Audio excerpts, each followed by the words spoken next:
Mu magambo y'umusore baramubwiye ati wa musore we, umuntu wese urenze bino bikuta akinjira muri uyu mujyi wacu twazengurukije ibikuta bikomeye, uwo muntu aba agomba kwirinda kuko hari akenshi nagasohoka ari muzima. Umusore aravuga ati rega abantu nagubaka ibikuta binini batinya bazasohoka muri ibyo bikuta, cyangwa se natwe twese uko twubaka ibipangu tudatinya bazasohoka mu gipangu, atahubwo abantu bubaka ibikuta bafite ubwoba bw'abazinjira, kandi nanjye ndabinjiranye. Ariko avuga hari umwana uri gusenga nawe ari kuvuga ati Imana nimba utaza ngo twitabarire kuko wangu no mujyi ngo n'uw'ibyaha, basohereza idayimoni rize rudutabare. Hari ibigo biza bigafata n'ubwana bw'ubukobwa ku ngufu.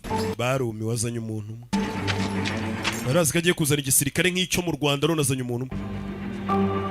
Uyu ni ndamuzi niba musaza kera ajya kumubwira ati bireba hirya no hino nta wundi muntu tuzanye. Bishije umusore ikintu atekereza, ariko ati abasirikare bose nari kuzana bari kubabara bakazana mubare urenze uwabo nazanye cyangwa intwaro zirenze izabo nazanye. Ati niyo mpamvu nahisemo kwizanira umusazi batamenya ikintu yakora n'icyo batamenya icyo yakora n'icyo atakora.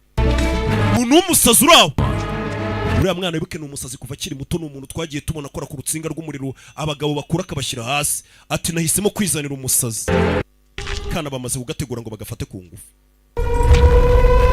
Babe, kivuye n'imbunda. Nimwe! Stop! Mutwe! Mungoto. Meze bite?